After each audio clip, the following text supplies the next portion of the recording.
This is the, I've called this session Reconnecting People to Nature. I've given it this sort of talk several times, and when I went back and looked at my slides, I decided I'd more or less totally redo them. So anyway, so just a story about Friends of Grasslands. Now we might go to the next slide. So I thought I'd put in this warning. When, look, Friends of Grasslands has been around for almost 30 years, and it's got a very good reputation as an amazing organisation committed to supporting grassy ecosystems. And when I go through this stuff, people might think, well, that's pretty impossible to do all that stuff. But I'd like to point out, we have succeeded little by little on many occasions. And many of our major achievements have started in a small way or have built on earlier endeavours. So any of these things one can sort of take on board if one wishes. And the last comment there is there are now many cherry picking copycats, which is a good thing.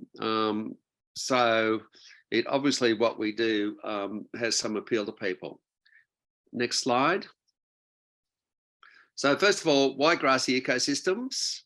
I think people who want to connect to nature in some way need to have some sort of focus. And with Margaret and my case, we had this property which had a lot of sort of grasslands and grassy woodlands on it, and we had Margaret's mother at the time was pretty interested in plants, and so she started identifying the plants, and then we joined Friends of Grasslands because that seemed to be a group that could help us understand what we had. Now, natural temperate grasslands, as most people here I know, would know, they used to occupy something like 11% of southeast Australia, starting in southern Queensland, going all the way through South Australia and including Tasmania. But now only 1% of that 11% remains. Now, the beauty I find with an organisation like Friends of Grasslands is it takes an ecosystem approach, and that means it's a very rich sort of thing. And so to get one's head around it takes some effort, but hopefully we explain that as we go. Within grasslands too, there's a variety of different types of grasslands, and I've put the slide shows some of the different ones that are from around the Monero. So there's those dominated by wallaby grasses, and they tend to be high in the landscape on rocky soils that won't support other grasses, and they often have very rich in flowers. There's snowgrass dominated, so these are your river tussocks, tend to be quite close to water. Don't necessarily have a lot of flowers there. The bottom right slide is, well, it's supposed to have kangaroo grass, snowgrass, and other grasses, but that's a very diverse grassland, and that was one that was on our property, which, by the way, we departed with several years ago. So we no longer own that one. And then there's a couple of spear grasslands there. One's tall spear grass, which is pretty common on the Monero, and we might just describe that as native pasture because quite often these grasslands may not have many wildflowers and short spear grasslands, but there are a number of others as well. But that just gives you an idea of some of the different communities. Then grasslands have their own suite of species, many of which are unique to grasslands. And I guess picking on one site, one ecosystem, something, it means that you can concentrate your effort, and that's a good place to start to understand nature. Next slide. Right, so this is just a quick indication of some of the diversity that we find in our grasslands, although some of the plants and animals here might be more associated with woodlands. But the top left shows you a number of different grasses in flower, if you like. And the thing I find fascinating about grasses is that when you start to look at them in flower, they're very diverse, and you can more or less tell what they are. just from the way they flower, what their inflorescence is. The next slide is just a range of daisies that you find in grasslands, and these are just a very small proportion of the ones you find. The next one, orchids. They tend to be rare. They once would have been very prolific, I imagine, but again, there's numerous orchids found in grasslands. Then going to the bottom half of that slide, we get a number of other wildflowers, or lilies and other wildflowers that are common to grasslands. Then the next part, I've just thrown in some reptiles, which are one of my favourites, and there's numerous different reptiles in our grasslands. And the final slide, just a lot of other invertebrates and various other things. Also, I've thrown in a dingo and an echidna, various things you find in grasslands. So that just gives you, it's meant to give you an impression of the diversity that you find in a grassland. Next slide. Okay, so just a very quick potted history of Friends of Grasslands. Well, it commenced in 1994 with the idea of protecting grasslands, and very quickly people raised the discussion about, well, what about grassy woodlands? So when we finally established ourselves officially, we called ourselves Friends of Grasslands, supporting grassy ecosystems, which captured both those concepts. Friends of Grasslands actually started with a big bang, because the person who volunteered to take it on had very good understanding of group dynamics, and so was able to sort of just like a big bang explosion, and it started. And that particular person, the strategies, she adopted a number of strategies, and those strategies have remained with us, although we may have modified them and adapted them along the way. Then we got to the stage where we were a group, and then there were a number of park care groups around us, and a couple of land care groups. And what they were doing, they were removing weeds from a lot of our Canberra reserves and things like these, but they were mostly focused on shrubs and trees. And so we introduced them to the grasses and the wildflowers.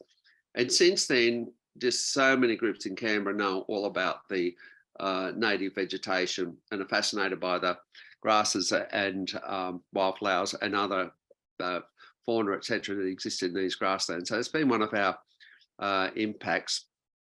Right from the word go, we started to do a bit of on-ground work, and then in 1999 we began our first big on-ground project at Cooma Common. We got a very large grant to do that, what was at the time a very large grant, and it was from that we the number of things fell into place, so that we had some pretty important partners working with us, and we had money to enable us to pay contractors and things to do various things. But we also ran a number of working bees, and so in that partnership arrangement, we learned to work with other groups and institutions. Then in our next sort of phase, well, those things continued, of course, but in our next phase, we got a bit interested in a thing called Stipe Native Grasses Association, and they were into pasture manipulation. So their way to change the composition of native grassland, let's call them grasslands, was to graze it in at different times and in different times of the year. So essentially that meant that if you had a paddock with a few native grasses and mostly introduced grasses, if you ate the grasses, the introduced grasses when they were about to flower, then you change the composition from a non-native pasture to a native pasture. So that was one big change. So that's another way of restoring grasslands. And then another thing, and that sort of what moved into what's now very common, regenerative agriculture. And I might say a little bit about that later, but they are things that are sort of similar to what we do, but they are quite distinct. Then about 2009, 2010, we ran some traditional values in the landscape workshops with an Aboriginal elder called Rod Mason, and that's had a profound influence on our thinking as well. Sometime further along the track, we started to give grants of our own, so we call them Grassy grants.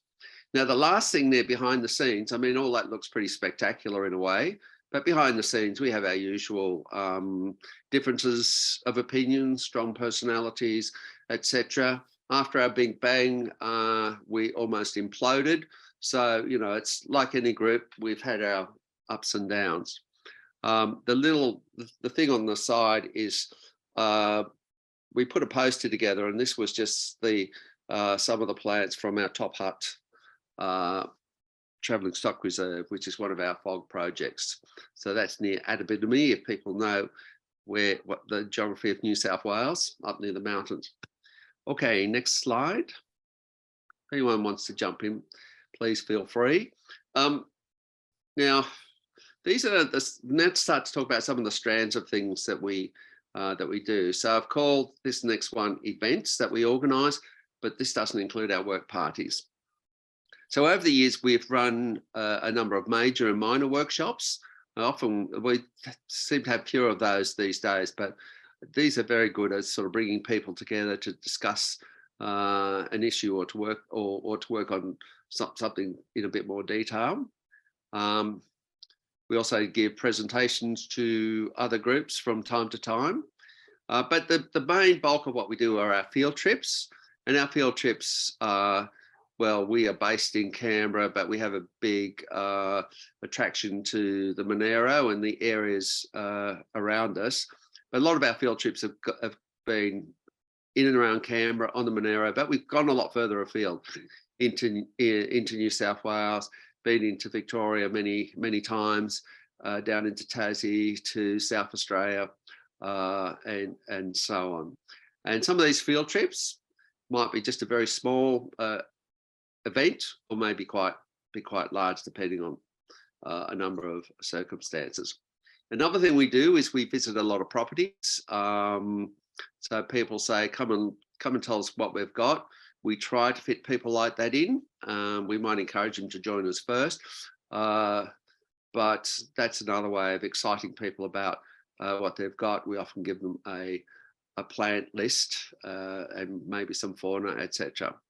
So the aims of these events are to learn and to discover, to perhaps do research, perhaps to help people plan and to offer advice. So while they're visits, they can also be called workshops in the field, if you like.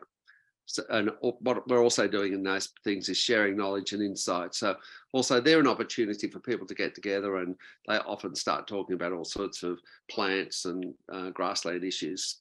And as I said, we often provide people with a species list. We do the occasional public display, and we keep records of our visits and things like that. And we used to keep hours of how many people went on these visits and how many hours were spent doing these things.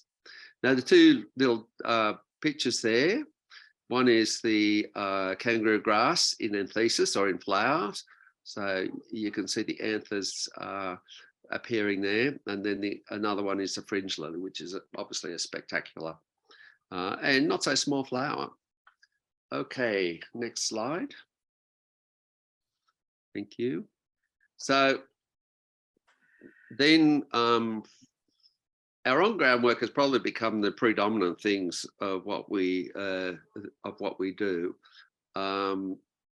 So the value in doing on-ground work is that it's one gets us a fantastic sense of achievement, and it's a very satisfying way to learn about restoration techniques.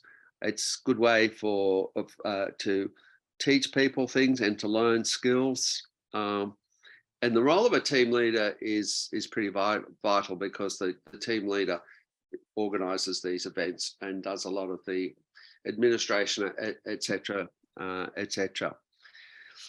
there are projects I've mentioned, Old Common Grassland Reserve, which sort of technically is perhaps not active at this stage, but we're still taking an interest in it.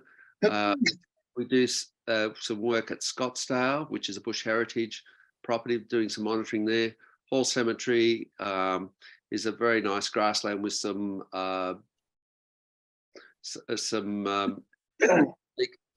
leek orchids there, and we've been doing work there for a long time. Then we've got national lands, and national lands are controlled by the National Capital Authority. Yes, and so there are several sites. So we work closely with them on a number of their sites. They also give us some money to pay, and they buy equipment. Well, they give us the money, we buy equipment.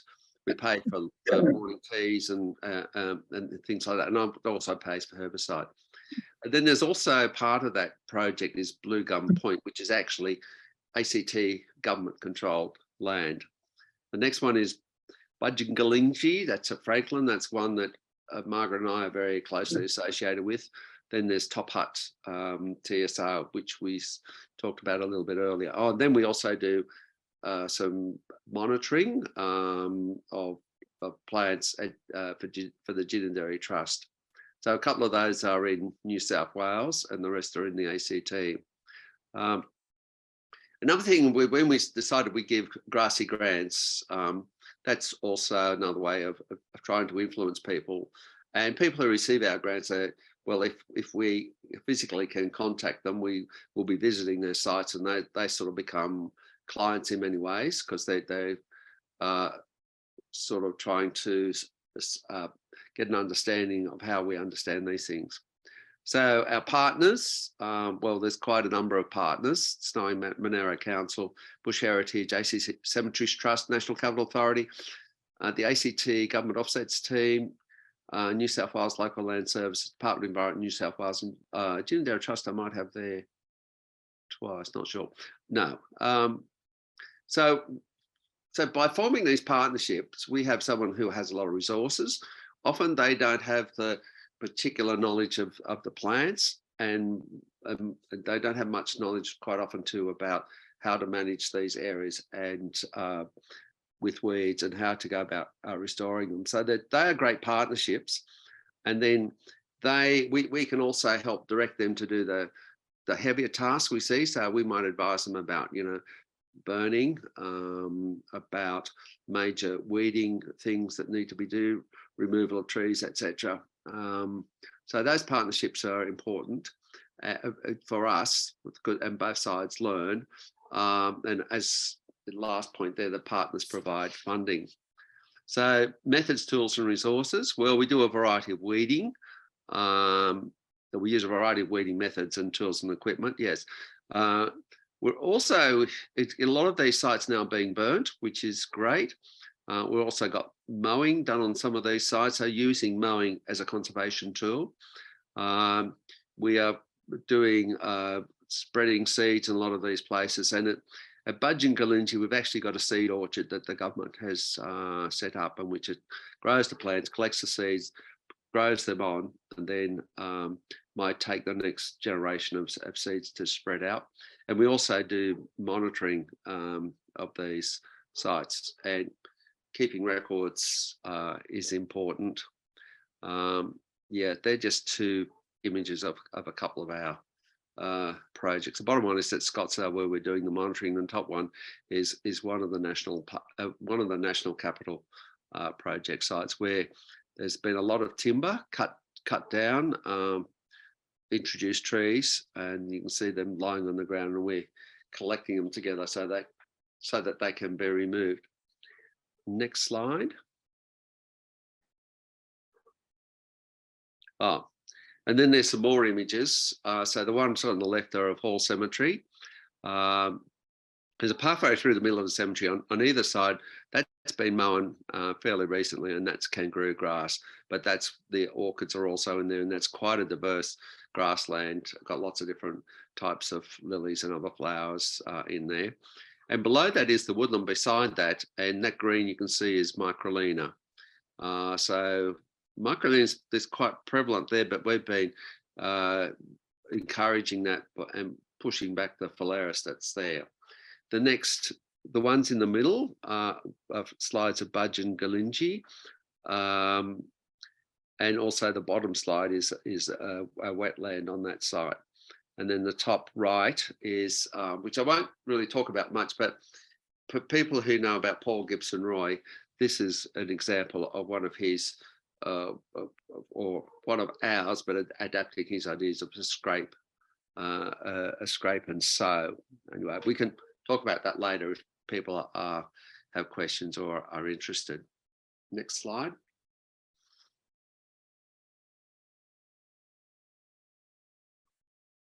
So, next thing is advocacy, and we've become quite a strong advocacy group. But the way I like to view it is that advocacy is part of everything that FOG does. So whether we're on a work party, a field trip, having a casual conversation, writing a submission, that's all advocating for grasslands in one way and another. Now, but the other side of that coin is that everything FOG does informs its advocacy. So we become strong advocates for grasslands because in our submissions we often know more than the people we're writing to, and so we can argue our case from the evidence that we present to them. Now, advocacy takes many forms. So you can just include casual conversations with our members or people in the community, but then also decision makers who are going to make decisions about sites, whatever, policies, and of course, getting stuff into the press is important. I should also say radio as well. And often our advocacy may involve some research, which we're becoming quite good at, and preparing formal submissions. And then the important thing about advocacy is you don't just put in the submission, you've got to sort of do the groundwork, you've got to follow up and keep representing what you're saying. And it's also follow up with different audiences. So it's important that we tell our membership what we're doing, and they often contribute to our advocacy. And we've got quite a big advocacy group at the moment, also it's a bit disorganized. Then the next level up are campaigns, where one tends to be deliberative or more proactive rather than just responding to an issue. And that usually takes a fair degree of planning, research, talking to all stakeholders, including our opponents, the people who we're trying to dissuade from doing stuff. Our advocacy work is based on an ethic, if you like, of being dispassionate. Of course, as good scientists, one should always be dispassionate, but also respectful. That rule sometimes gets broken, but you lose the plot if you start getting cross with people. And the criteria for advocacy work. So one of our problems is that a lot of people would like us to do a lot more advocacy work than we do, but we're only a small organisation. So we focus on grassy ecosystems and broader biodiversity issues that arise from that. We take a lot of interest in changes to Commonwealth, state and territory legislation, maybe not so much Victoria, but we have done some advocacy work in Victoria. Anything to do with government policy and resourcing and related matters. And some of those key things hinge around the Environment Protection and Biodiversity Conservation Act, and also state vegetation legislation and anything to do with management. That slide, by the way, is a picture taken at Lawson North. Defence Housing Australia want to turn that into a housing estate. So there's a long drawn out issue with that one sort of taking place at the moment. Next slide. Communications. Well, obviously communicating all these things. So we have a number of publications, News of Friends of Grasslands, which you can find on our website. That reports on FOG activities, number of articles. There's news on grassy ecosystems, and there's other information like how to contact us and various other details. We have a website, which is not the flashiest of things, but contains a lot of information about all sorts of things. So it includes our calendar of events that are coming up, includes all our past newsletters except for 5, which we haven't quite organised to get up there yet. Includes all our submissions going back quite a number of years. And then it also includes information about how people can join. And then through that, we also sell grassland and woodland flora. And there's a lot more stuff there as well. We also put out an events and notices bulletin about every month, just advertising to our members and also people on that mailing list. There's quite a few people on the mailing list who aren't members. And then we put together each year an annual report. We also have a Facebook page, and our inquiry line is info@fog.org.au. And if people contact us there, we get all sorts of queries, not that many. We do our best to answer them. We do some radio and we get some stuff in the press. And the other thing we try to do is to keep our stakeholders and networks informed. So we don't just publish stuff in the newsletter. If we're making a statement about some government policy, we try to let the government agency know about it. Next. So then, of course, a lot of this falls around our governance. I love governance and networks, but this is mostly on governance. So we're a not-for-profit organisation association, and I guess it's for groups that aren't incorporated. It's a fairly simple process to do that.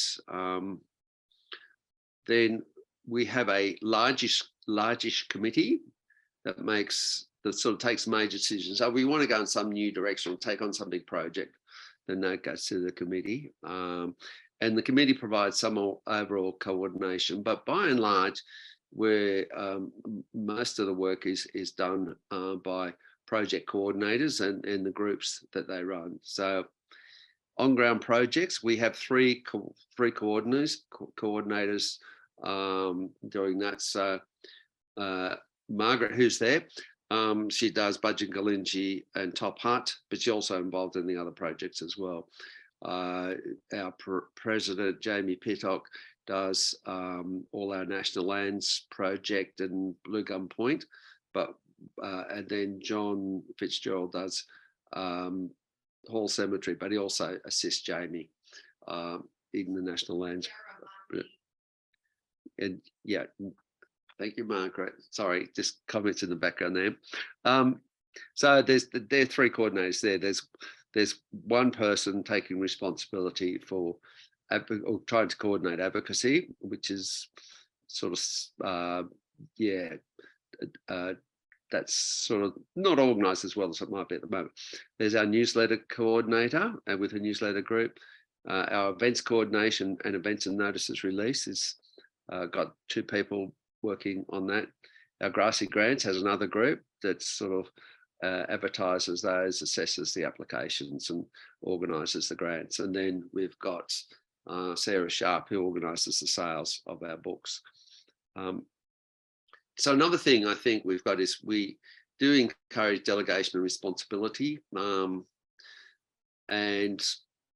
well, at least when I was president, we try to encourage anyone who's a member of Friends of Grasslands, if they jump on the radio and want to write a letter to the press, they can say they're from Friends of Grasslands. So they become spokesmen. So we're trying to make sure that everyone feel, that we're a group of equals. And then the other thing we have in everything we do is strong emphasis on skill development. So we're sharing knowledge all the time. We're sharing techniques on how to do things. And therefore, everyone becomes somewhat stronger. The next slide.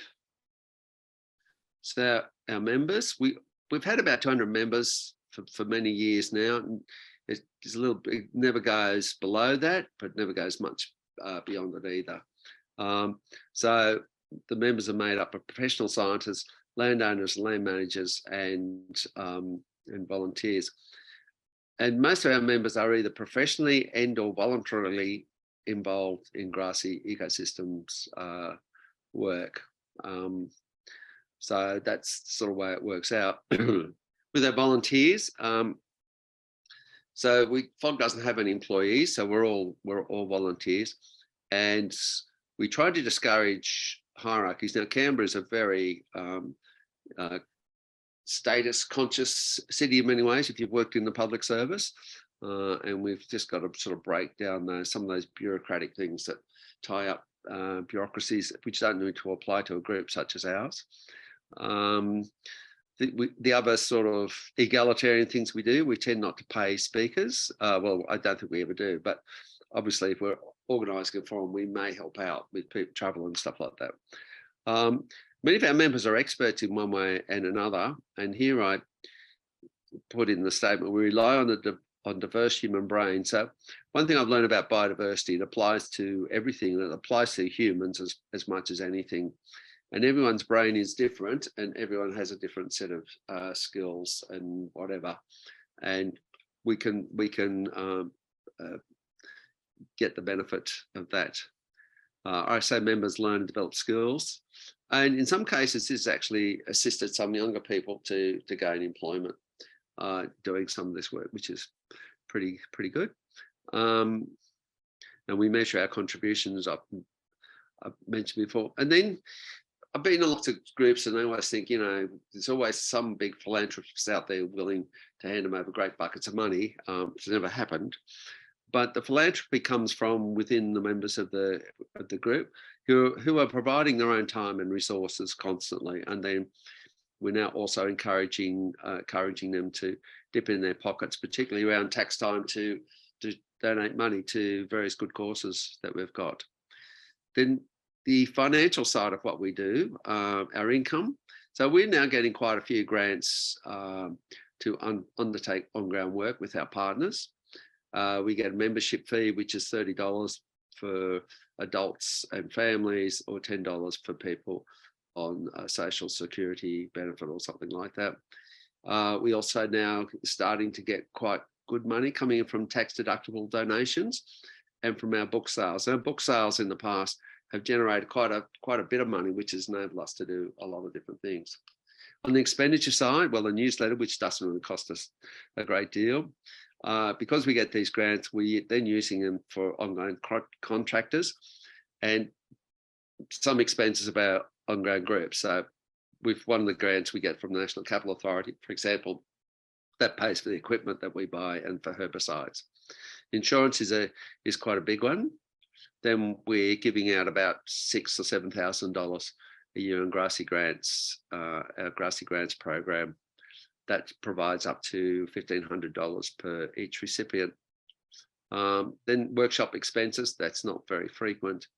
Then we may give donations to membership of other organisations or whenever other people are a bit short of money. Not that we give out a lot that way.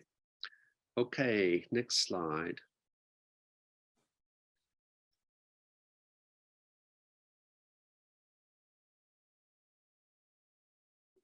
Okay, so I thought we're getting close to the end now. So just sort of thought I'd just try to touch on some of the issues that are relevant. So keeping up with the science. Now to start with, many of our members and partners are scientists. I'm not sure how you stretch that far. I would include economists in that as well, but a lot of people wouldn't. I'm an economist. So the newsletter tries to focus on publishing many scientific findings and stuff like that and what people are doing. And then, of course, we often consult with experts in different fields, particularly on our advocacy work, or we need something. So, so keeping up with the science, I think we're pretty much on top of that. Now, farming innovation, things like no-till farming, pasture manipulation, regenerative agriculture. These increasingly rely on, a lot of these systems are relying on diversity of native grasses and working with nature. So they're very similar in a way to what we do. But when I looked at a lot of these farms or grazing properties, they never have the diversity of wildflowers that we that we have. And I think the difference is, well, they're emphasising having 100% ground cover. And once you've got your grassland established, you've got 100% cover, you know, that just choke out any wildflowers and things like that. Plus, they've also changed the nature of the soil, which perhaps doesn't favour the wildflowers much. So and what can make a big difference here is the use of fire. So the next area is traditional Aboriginal land management, which I'll cover a bit in the next slide. Then we've got some major campaigns going. So Lawson North Grassland, and there's also another thing, North Road at the airport, where we're trying to save a small population of the Canberra grassland eeless dragon. Anyway, they're big issues, but just to let you know about that. Then major Environment Protection Biodiversity Conservation Act changes. As a number of people know, this has been going on for some time.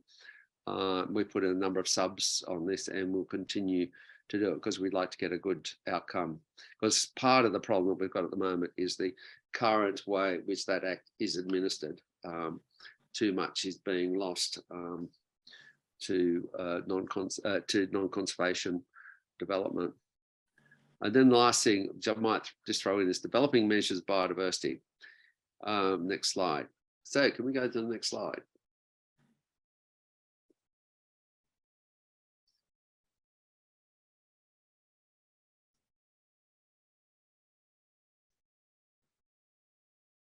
So traditional land management. So the picture there is from one of 5 workshops that we grew. That was on our property.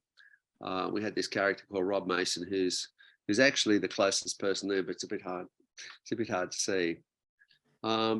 So one way or another, I've had come to have quite a lot of involvement with a number of Aboriginal and Torres Strait Islander people, and I've got a fair amount of understanding of their land management practices and to some degree their culture. So as we know, fire stick farming has been used by First Nations people from before the time they arrived on this continent. And their whole concept of country is an open country. So the woodlands have fairly sparse trees, and they're pretty open. Our grasslands are pretty open. And with the removal of that fire, people who know anything about Australian history meant that a lot of the areas that Aborigines were removed from then developed quite dense bush. And today that's a major problem along our east coast with fires and stuff like that. A lot of conservationists like to talk about wilderness, but this is a totally alien concept to Aboriginal people. The country, as far as they concerned, was never wild. It was always managed. Aboriginal people did a lot to manipulate soils, water, keep water in where it belonged, and did a lot of plant manipulation, moving plants around and things like that. Something we're not aware of. They also had ways of preserving species, and as Rod explained this, he was different times in his life he was responsible for different things, but one thing he was responsible was for water birds, which meant when times were good, he could tell people where to go and hunt water birds, and when times were not so good for water birds, he would be less forthcoming in his knowledge. But he himself wasn't allowed to ever eat water bird flesh. So you sort of got a built-in mechanism, which is part of that particular Aboriginal culture, or maybe very widespread, about how you conserve particular species. Then, of course, plants and animals are a source of food, medicine and drugs, clothing, tools and hunting equipment. They're also carrying equipment, things like baskets and things like that, and so much more. So Aboriginal people had this incredible knowledge of the biodiversity of the country, and similar with farmers, they saw all these things as resources. So they sort of like sit halfway between people who are very concerned with biodiversity and people who are very, very concerned with using country as a resource. we could say a lot more about that, but I just think there's tremendous amount of knowledge there that Aboriginal people are willing to share. Then just finally on biodiversity indicators, and I was talking to Adrian about this last week, but one of the things is, now my background is in economic and social statistics, and one of the things I've always felt frustrated about working in environmental or biodiversity stuff is that there's no strong data there by which you could mount an argument. When you read State of the Environment reports and a lot of other things, they're mostly words. There's no tables, there's no real graphs. I mean, there are exceptions, but by and large, they're missing.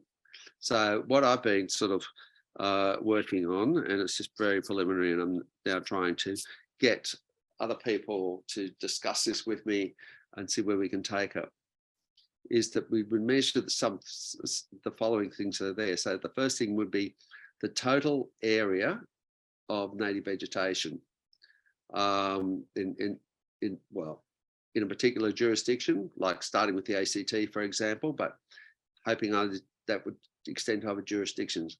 Then you classify that by region and by different vegetation classes.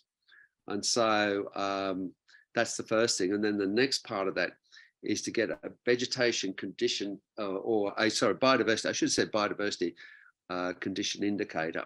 So you look at a grassland and you think, well, what should that, how would you compare that with what would have been there in 200 years ago? And it'll probably roughly come out, if it's good quality grassland, it'll probably have half the functionality it would have had 200 years ago. So you give that a rating of 5. But there's a lot of vegetation and fauna surveys being done right in different vegetation communities, where you could then sort of come up with a number of individual indicators and put them together in one overall indicator. Now, as time goes by, that could be improved as people get a better understanding and understand better what is a good indicator, or what things together are a good indicator. And then another one would be an indicator or condition of threatened species by plant and fauna groups. So you can imagine we've got heaps of threatened species, and most of them staying the same, and some dramatically falling down. We just don't really have a good handle on this. And so if we started coming up with indicators which indicated what the condition of those is like, we could, the thing about these indicators, you're measuring them from one time period to the next. And so you can see where things are changing.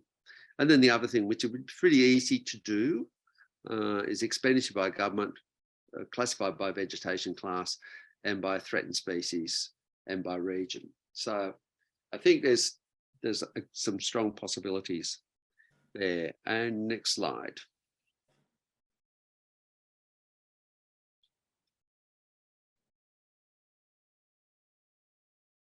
And this is just one of my favourite slides taken some time ago at Alcooma Common, where over the years we've done a lot of work. And that's it, folks. Brilliant. Thank you very much, Geoff. That was very, very informative, and good to see the breadth of all the stuff you do. I'm just going to stop sharing so we can all see each other's faces, and throw it open to the group if anyone has any questions of Geoff. Not so much a question as a comment. The biodiversity indicator thing he's looking to develop sounds fairly similar to what they use for habitat hectares here in Victoria, when they're looking to determine offsets. So you assess a particular area of native vegetation that's going to be developed and worked out how many habitat hectares that comes to. And then you've got to offset that with a similar quantity of habitat hectares somewhere else.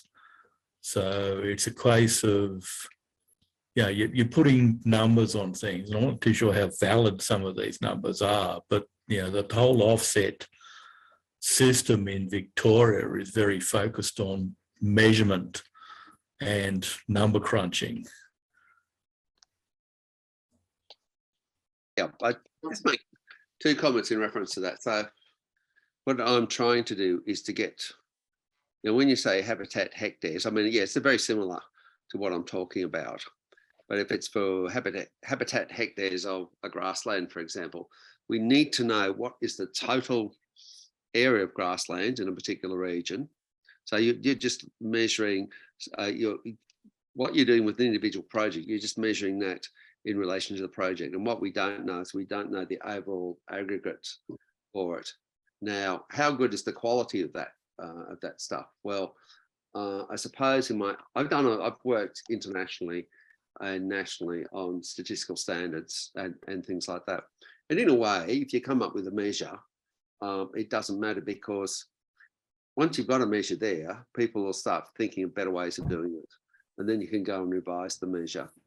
I mean, I would almost think now that many people can go into a grassland, and if they started rating them, they could give them a rating out of a 0 to 10 to 1 decimal place, for example. Then you start averaging those out. One of the things I think with a lot of projects that people do is they often have to report heaps and heaps of information. Landowner who goes into one of these agreements, and they don't understand it, and possibly the person asking the question doesn't understand it. So having some sort of standards that stand outside of this would help, and might also reduce the amount of monitoring and stuff that people have to do, because we'd force this thing to become to sort of pretty common standards rather than each jurisdiction and each area developing its own. Although that's how it would start. It would start from stuff that was probably variously measured quite differently amongst different vegetation communities and across jurisdictions. But over time, you strengthen that, and I think that's the way science develops. Yeah, there is probably another system that's going to be put in place. I know that federally they're looking at biodiversity stewardship programs for farms. They have run a trial project in New South Wales. So obviously they've got some means of measuring existing biodiversity on a farm, and then measuring the improvements in biodiversity on a farm. I haven't seen any details about how they're doing this and how much analysis is required. So yeah, there are systems popping up all over the place for measuring this sort of stuff. And that's the sort of data I want to get access to. I mean, I know in Canberra there's a lot of that stuff being undertaken, and that's what we need to get access to. Now, often there's so many different measures there, and so you need to bring them together at a higher level, and sort of somehow amalgamate them, into a series of indicators, and then aggregate them into a single indicator. What worries me about a lot of this stuff is that it imposes a lot of data collection burden on individual projects. And I was at a thing recently with the New South Wales Minister for Agriculture, I think it was, and all the farmers there were complaining about they were filling all this sort of stuff. I think if you had a better set of statistics on these things, you'd probably save a lot of that individual burden. And I think these indicators at this very broad scale is what's missing. But anyway, I think just by starting that conversation, we may start to resolve some of these issues. But thank you for those comments. Yeah. Yep, I see. Gordon's got his hand up. Yeah, thanks. Can you hear me? Simple question. How many people do you have on your committee, Geoff? I said it was quite large. It's about 9 or 10.